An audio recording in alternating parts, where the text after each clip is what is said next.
Hola, buenos días Venezuela, qué gusto saludarles. Soy Roseliano Díaz Sáenz.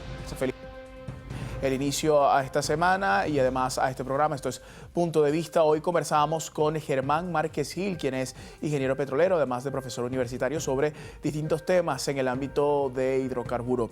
Hace algunas semanas nosotros pudimos presenciar, además a través de esta pantalla, un trabajo especial sobre el proceso de la industria petroquímica, el valor agregado del hidrocarburo en nuestro país y cómo este pues viene a soportar y a dinamizar la economía en distintos ámbitos. Pero la realidad internacional, el hecho de que el hidrocarburo sea, o el petróleo sea justo ahora la principal fuente de energía y que pues algunos especialistas dicen que va a ser así por muchísimo tiempo. Buenos días, qué gusto que nos acompañe a Germán Márquez Gil. ¿Es así? ¿Realmente el hidrocarburo, el petróleo, va a dominar la escena energética o sigue, mejor dicho, dominando la escena energética mundial? Muy buenos días a todos, Roseliano, gracias por la invitación. En efecto, cuando la Agencia Internacional de Energía y el Instituto de Energía con sede en Londres publica los primeros 6 meses de cada año el estadístico energético del año finalizado, es decir, a mediados de este año estaremos viendo cómo fue la distribución de la matriz energética durante el 2024. No obstante, considerando los datos del año anterior, hoy en día el petróleo o los hidrocarburos fósiles, entre ellos petróleo, carbón y gas, suman más del 80%. Y si nos referimos solamente al petróleo, estamos ubicados en 31.7% de toda la matriz energética. Importante esta consulta que quiero hacerle, porque entiendo que no necesariamente es su rama, pero la consulta viene desde el ámbito académico. ¿Cómo está la industria petrolera venezolana? Fíjate, la industria petrolera ha venido creciendo en los últimos 4 años. Estadísticamente podemos ver cómo ha sido el repunte paulatino en la producción en este tiempo, después de haber sorteado las dificultades que se sobrevinieron tras la imposición de todas las medidas coercitivas unilaterales y adicionalmente la pandemia COVID que complicó el año 2020. A partir de ese año, lo que fue 21 y hasta el sol de hoy, hemos visto que la industria petrolera ha venido recuperando producción. De hecho, el último reporte de la OPEC, que es el de marzo 2025, se ubicó por encima del millón, en 1.048.000 barriles. Es decir, que desde el año 2020 hasta marzo podemos tener un incremento de 500.000 barriles en promedio día. Ahora, esto suena interesante porque Venezuela se erige no solamente como uno de los principales países que tienen pues una reserva certificada, comprobada de petróleo, sino también el cuarto país, si mal no recuerdo, en nuestra región como reserva de gas. Y lo estamos viendo con las políticas que emanan desde el Ejecutivo Nacional precisamente para potenciar este sector. Pero esto también complica la dinámica geopolítica y lo habíamos hablado hace algún tiempo en la Expo Niños y Niñas Productores 2025. Y era que, según el analista Tomás Socias, Venezuela iba a entrar en un proceso interesante con el tema de las petroleras extranjeras en nuestro país, luego de aquella licencia 41B emitida por el gobierno de los Estados Unidos, la administración de Donald John Trump. Ahora, ¿cómo cambia esta dinámica? Es decir, luego de esta aparición de esta medida 41B, ¿qué abanico de posibilidades entre el tema de la presión de Estados Unidos sobre el petróleo venezolano? También hay un abanico de posibilidades. ¿Cuál es la evaluación que se hace precisamente entendiendo el contexto geopolítico actual y cómo se posiciona Venezuela para la región? Fíjate, lo referías tú, Venezuela es el país con más petróleo del mundo. Eso lo pone en el tablero geopolítico al tener muchas transnacionales, primero que ya son socias de Venezuela, ¿sí? Segundo, que quieren sumarse también a esta dinámica en vista de que si el petróleo es la principal fuente de energía y Venezuela es el país con más petróleo del mundo, entonces se ve dentro de este tablero energético. Ahora bien, así como está la transnacional Chevron, existen más de 40 socios estratégicos de Venezuela. Sí hemos visto que durante la administración del presidente Donald Trump, la primera y la segunda, esto ha traído dificultades, ¿no? Porque no ha permitido que la transnacional, que con algún lapso ininterrumpido de tiempo, está por más de 100 años y va a seguir estando, porque Chevron es una empresa transnacional petrolera con mucha trayectoria y se ubica en aquellos países donde tengan o donde exista petróleo, de tal manera de poder producir. Ahora bien, si vemos la dicotomía que puede establecer la administración de Trump, que por un lado envía a uno de sus funcionarios a negociar y por otro lado luego viene atenta contra la soberanía petrolera del país, vemos entonces una dicotomía en este sentido. Pero yo pienso, sí, y lo digo con un positivismo racional, de que la transnacional Chevron se va a seguir manteniendo en el país. ¿Por qué? Es una empresa con mucha trayectoria. Segundo, que se ubique en el país y que es socia, y es bueno decirlo, ¿no? Es socia de 4 empresas petroleras, porque por lo general es bueno aclararlo. Solamente cuando hablan de empresas petroleras piensan en PDVSA, pero así como PDVSA están 40 empresas más: Petroboscán, Petropiar, Petrocomarevo, Petro Regional del Lago. Pero Chevron está en 4: Petroboscán, Petropiar, Petroindependencia y Petroindependiente. Estas 4 empresas que en sociedad está con PDVSA a través de la Corporación Venezolana de Petróleo, le permite tener acceso a una cantidad exorbitante de reservas de petróleo en el subsuelo, que tiene que, con su know-how, con su trayectoria y en sociedad con PDVSA, producirlas. Esto le genera entonces una participación bien importante en el mercado, porque de acuerdo a los últimos reportes, uno de los últimos meses ya en estadística, fueron más de 300.000, entre 300 250.000 barriles al mes a Estados Unidos. Cuando multiplicamos eso por el mes, estamos hablando de casi 9 millones de barriles. O sea que en la ecuación energética de los Estados Unidos está Venezuela. Y va a seguir estando porque es un mercado, fíjate que es un mercado seguro, un mercado cercano, confiable, porque cuando lo he dicho en otras entrevistas, pero cuando tú analizas la ubicación privilegiada que tiene Venezuela, le permite tener acceso a través del Mar Caribe a todos los mercados y sobre todo al norteamericano, que está a 5 días.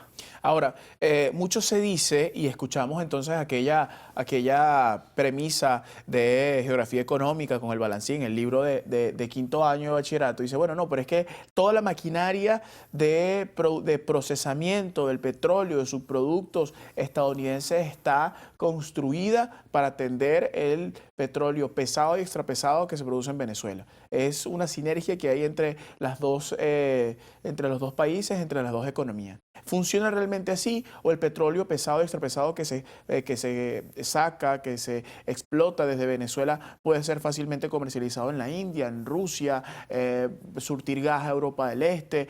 Realmente, pues el petróleo venezolano está, o toda la maquinaria venezolana está diseñada para suplir un mercado como el anglosajón, como el norteamericano, o puede darse pues la visión de ir explorando otras latitudes. Sí, cuando la industria petrolera venezolana nace, nos remitimos hace 100 años atrás, ¿no? Esta surge con mucha tecnología norteamericana, en efecto. Y varios, después de los negocios, de los acuerdos de cooperación energético que se dieron, existieron con esa intención de que el petróleo de determinados campos, entre ellos el pesado, fuese a las refinerías del norte de los Estados Unidos.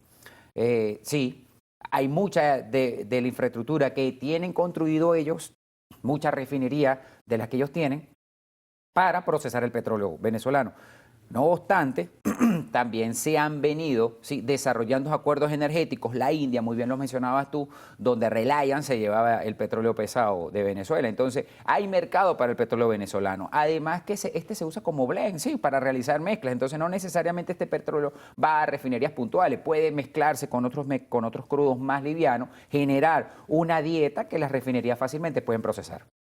Estamos nosotros en un proceso interesante como país de reevaluar, el Ejecutivo venezolano tendrá la labor y tiene además la labor de hacerlo, reevaluar esos convenios energéticos y cómo puede potenciar la industria petrolera de nuestro país. Pero más allá de eso, ¿en qué condición, por ejemplo, muy puntual, está el tema del gas, el gas en Venezuela? Sí hay un plan estratégico para exportar este recurso, para hacerse precisamente como referencia no solamente en nuestra región, sino en el mundo, como es el caso del petróleo cuando hablamos del petróleo venezolano. Esa pregunta la respondemos a la pausa. Estamos hoy conversando con Gemar Márquez Gil, quien es ingeniero petrolero, además de profesor universitario, sobre el ámbito del recurso de hidrocarburos. Marcamos la pausa, volvemos en tan solo segundos. Bien, estamos de vuelta. vuelta. Hoy conversamos con Germán Márquez Gil, quien es ingeniero petrolero, además de profesor universitario. En el corte, en el segmento, quiero decir, anterior, hablábamos de el gas, ¿no? Como este recurso tan importante. Venezuela se erige como el cuarto país en la región con mayor reservas de gas. Y preguntaba si desde el Ejecutivo Nacional se están haciendo pues las labores pertinentes como para que Venezuela pueda utilizar este recurso en la materia, en la matriz económica, que preguntaba si hay planes de exportación de este importante recurso. El gas está llamado a ser la energía del futuro, ¿no? Desde el punto de vista de eficiencia energética y por lo amigable que puede ser con el tema ambiental. Venezuela tiene esa bendición de que también es una reserva petrolera de envergadura, pero también tiene vastos recursos de gas aún por desarrollar. Ahí en Venezuela tenemos algunos negocios o algunos acuerdos de producción de gas bien importantes. Podemos nombrar uno muy exitoso que es Cardón 4, que está en la región occidental hacia Falcón. Y para el desarrollo de los proyectos de gas en Venezuela bien pueden hacerse por esfuerzo propio a través de PDVSA Gas o a través de licenciatarias. Es un modelo que permite que la participación privada pueda hacer este tipo de negocio. Entonces, trayendo el ejemplo de Cardón 4, ahí está Repsol con Eni y desarrollan un campo que se le conoce como Cardón 4. De la misma manera, hacia el oriente del país, hacia la plataforma del Tana, hacia todo lo que tiene que ver con el sur de Sucre, vemos allí que hay unos desarrollos de gas de varios campos llamados Dragón, Patao y Mejillones. Y también hacia la plataforma del Tana se había suscrito Lorán Manatí, se había suscrito unos convenios para explotación conjunta con Trinidad y Tobago. Lamentablemente, la misma política de la administración actual de los Estados Unidos, gubernamental, ha corto esta licencia, ¿no? Lo que trae ciertos retrasos. No obstante, países como África se han acercado para hacer algunos acuerdos energéticos con Venezuela y poder comenzar a desarrollar la infraestructura para ver esa molécula de gas en exportación a finales del año de esta década, porque también es importante, ¿no? O sea que esta licencia o este anuncio de recrudecimiento de sanciones por parte de Estados Unidos no solamente impacta al crudo venezolano. Entendemos que, bueno, que la mayor preocupación, sobre todo para la sociedad venezolana, era entender un poco cómo iba a funcionar el tema de la salida del Chevron de los campos venezolanos. Pero también recae sobre la materia de gas, es lo que entiendo. Sí, sí. ¿Qué pasa? Como te mencioné anteriormente, tanto el petróleo como el gas puede existir la participación privada.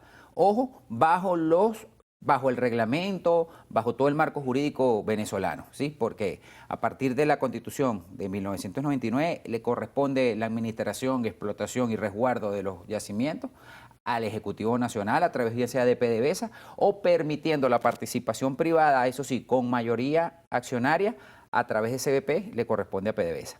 Tanto el petróleo como el gas, ¿sí? En estos momentos se encuentran asediados. El petróleo directamente se encuentra sancionado. No obstante, el gas, la particularidad que tiene es que las empresas privadas pueden desarrollar el negocio 100%, pero obviamente bajo estas medidas de presión se sienten cohibidos de poder desarrollar inversiones de gran envergadura para poder llevar estos proyectos a cabo. Tú decías algo bien importante y hay que aclararlo, ¿no? Independientemente de la salida o que se siga manteniendo Chevron en Venezuela, estos campos siguen produciendo.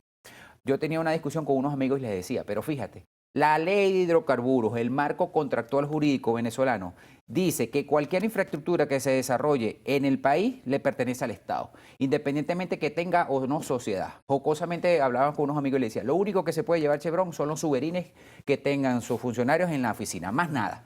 Ahí no es que vamos a desmantelar esto, eso no existe.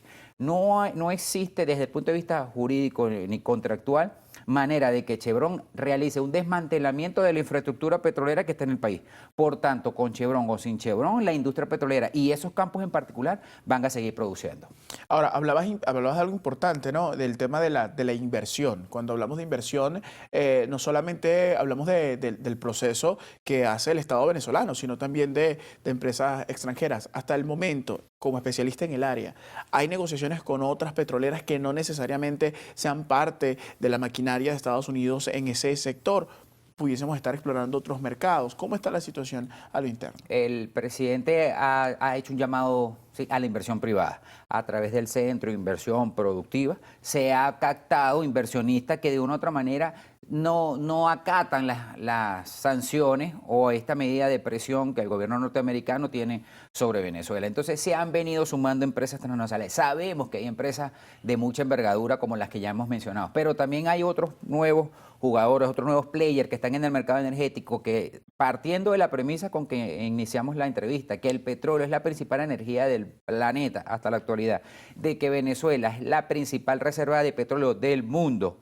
Entonces ellos se ven atraídos a esa oportunidad de poder participar, ¿sí?, en Venezuela en la producción de petróleo y obviamente sumar barriles al mercado energético internacional. Hay una preocupación interesante y es de larga data, ¿no? El tema del tratamiento de los campos petroleros con relación a el tema ambiental, es decir, cómo se hace sostenible el proceso de exploración, de extracción de petróleo. ¿Qué está haciendo la industria petrolera venezolana para mitigar esa huella de carbono que se va dejando? Sí, fíjate que la palabra perfecta es mitigar. Me encanta porque el Ejecutivo Nacional en la actualidad y lo que hemos venido observando a lo largo de estos años es que se han venido aplicando técnicas para mitigar ese impacto. Cuando alguien me dice, no, pero es que es imposible eliminar todo el daño o, sí, o reducir todo el daño al ambiente que se pueda generar. Por lo tanto, se utilizan estrategias para mitigar tanto en la producción como en esa emisión de CO2 que muy bien refieres tú. Obviamente las refinerías o en los procesos de refinación donde se generan la mayor cantidad de contaminantes. Obviamente con la tecnología que ha venido surgiendo a través de estos años, se ha podido venir adecuando esta refinería para evitar que esa contaminación pase libremente a la atmósfera y captar esas moléculas de CO2 que tanto daño hacen al ambiente. Ingeniero, en sus productos Venezuela también está haciendo un trabajo interesantísimo. Hablábamos con Carlos Eduardo Canelón, quien es viceministro para refinería, y también con la viceministra Paula Henao, viceministra de Petróleo. Ellos explicaban que hay un proceso interesante desde la exploración, que hay campos o sectores donde se está haciendo exploración con última tecnología, con drones, con ultrasonido, para delimitar pues esos campos, pero que también la industria petroquímica está avanzando a pasos agigantados.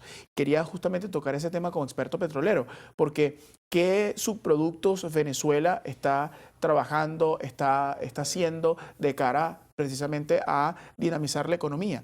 ¿De qué productos estamos hablando y cómo eso impacta en la economía venezolana? Fíjate, el petróleo se vende como crudo, ¿sí? Pero del petróleo también se obtienen una serie de derivados que van a la economía y que van a fortalecer el proceso productivo. Bien sea desde la parte de agricultura, la serie de este tipo de abonos que se generan a través de la petroquímica, pero también productos que finalmente forman parte de la petroquímica y que dan un valor agregado porque ya es un producto elaborado y que proviene finalmente de todo lo que son los hidrocarburos. No solamente Venezuela es caracterizado o es conocido internacionalmente por exportar petróleo. Ahora, pues con el desarrollo que se ha venido ejecutando desde el gobierno y a través de la nueva gerencia petrolera, se han venido dándole un valor agregado, ¿sí? Más allá de exportar el petróleo, también ir generando productos que puedan ser utilizados y insertados en la economía venezolana para poder sostener ese crecimiento del que venimos hablando. ¿Qué productos estaríamos hablando? Decía Carlos Eduardo Canelón que hablaba del asfalto, por ejemplo, que ya se convierte ahora en un producto de exportación, Sí, pero hay otro tipo de productos. correcto. Obviamente mencionaba el tema de fertilizantes, ¿sí? Ajá. Obviamente el asfalto, que es un producto que bien sea es un producto procesado, sí, que nosotros tenemos mucho tiempo generando asfalto, pero esa exportación se había detenido por los procesos, por las dificultades que había atravesado la industria petrolera. Retomar el negocio del asfalto pues le da un valor agregado a la industria petroquímica y obviamente se obtienen mayores ingresos, ¿sí? Y no dependemos solamente de la exportación de crudo, porque en ocasiones petróleo crudo es un término más de exportación. Cuando lo vendemos crudo, porque no se le procesa, obviamente, ya cuando comenzamos a generar derivados, le agregamos un valor agregado a esta industria tan importante para nosotros. Gracias por acompañarnos. Germán Márquez Gil, ingeniero petrolero, profesor universitario. Hablamos un poco de las perspectivas del sector de hidrocarburos en nuestro país, los desafíos, sobre todo esa visión para el cierre de este año y cómo se posiciona Venezuela a nivel geopolítico con una reserva tan importante de petróleo y sobre todo de gas. Es todo por ahora. Soy Roseliano Díaz Arias. Agradezco como siempre profundamente su sintonía. Recuerde como siempre quedarse a la señal de Canal I. Nos encontramos a las 12 del mediodía en NSI Meridiana. Hasta luego. Perfecto.